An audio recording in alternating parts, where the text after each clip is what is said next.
In today's video, I'm going to showcase how I plan a pursuit. A pursuit is a fancy way of talking about the process of moving on to a cold call, moving them into a conversation, and then possibly closing them on business. A lot of people overthink this, or they leverage a bit too much on technology. I'm going to share with you a recipe that I know works.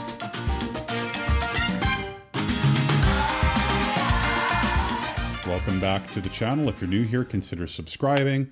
And if you're returning, thanks so much for coming back. A lot of people find the pursuit process of a prospect really challenging. You know, the funny pursuit process of a prospect is like Peter Piper picked a pack of pickled peppers. Now, before I get into what I do, I want to share with you the mistake that I see most people making.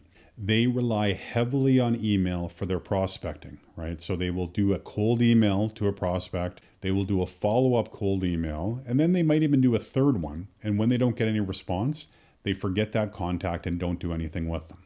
Now, the challenge with using email is it's really easy for people to dismiss. I don't know about you, but I get on average between 50 and 100 emails a day.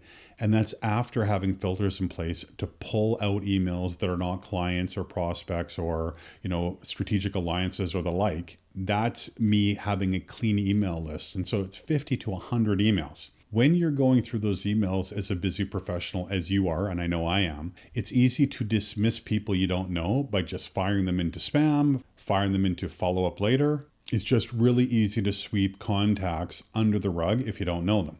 I know that myself, and so I have adjusted my pursuit process over, basically the last 20 years to always lead with a phone call. Now, the challenge most people have when they think about phone calls are they're like, well, what if I call them at the wrong time? Or what if I catch them in a bad situation?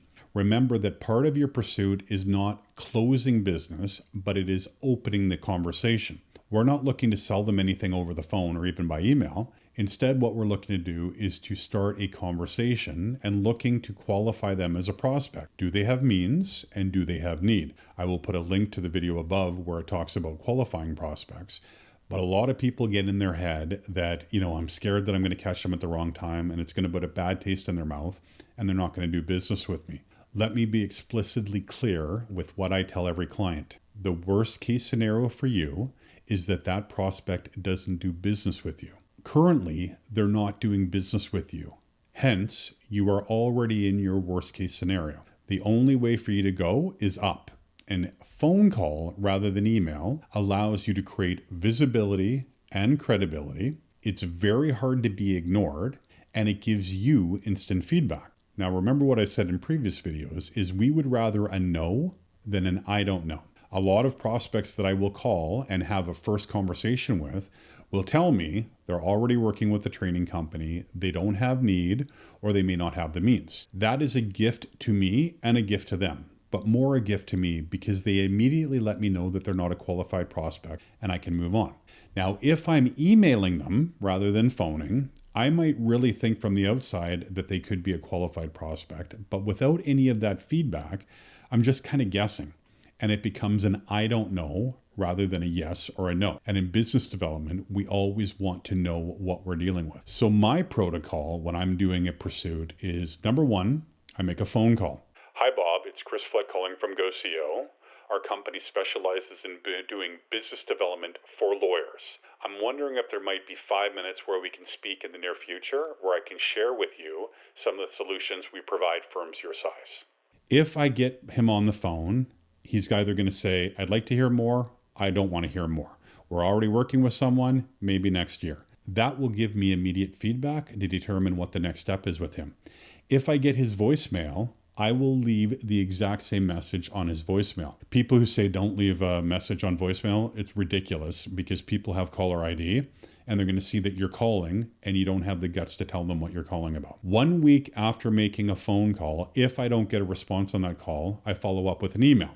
And that email might say, hey, Bob, it's Chris Flett. I left you a message last Friday, but I appreciate that you're super busy. Our firm specializes in offering professional development and training for lawyers of your size.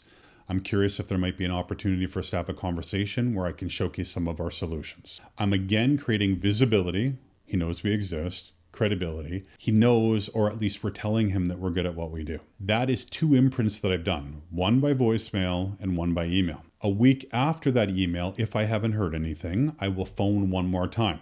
And I will reaffirm the messaging, and I will leave things in his court after that point. Plus, I let him know when I'm out of the office. So if he chooses to call me and leave a message rather than having to talk to me, he knows how. Hey Bob, it's Chris Flood again. Hope you're well. Just following up on my phone call from a couple weeks ago and my email last week. I understand that you probably are super busy, so I won't take any more of your time. I've shared with you a little bit about our firm. Would love to share more if and when it fits. I am normally in the office from 10 to 5 Monday to Friday. If you want to connect, you can give me a call at 604-833-3212, or my email is chris@goco.com. I will leave it in your court for the time being, and I'll make a note in a year or so if I haven't heard back. I'll just ping in to see if anything has happened. Thanks so much, and I'll talk to you soon. Then the phone call is done. I move his name to purgatory if I haven't heard anything, and I'm on with the rest of the prospects. Remember, as kind of a top tip, 30% of your opportunities come out of purgatory. Purgatory is that list of people that you keep that you haven't been able to move forward in your sales funnel. You presented to, but they didn't close, or you simply weren't able to get an appointment with. That purgatory list is not a garbage list. It is a slush pile that you revisit a couple times a year. Anyway, I hope that was helpful from a pursuit point of view. It really is simple, and you need to make it simple because you should be doing volume. You should be making, on average, I would say 2 calls a day. I do 20 a day, but I would suggest 2 a day where you're reaching out to a prospect. And again, phone call, email, phone call, purgatory. And you're just cycling people. But if you're doing 2 a day, it's 10 a week, it's 40 a month, it's 500 a year. You're going to create business opportunities by doing that. Anyway, as always, thanks for watching. Any questions can be put in the comments below. And remember, gladiators eat first and they simplify their pursuit process. I'll see you in the next video.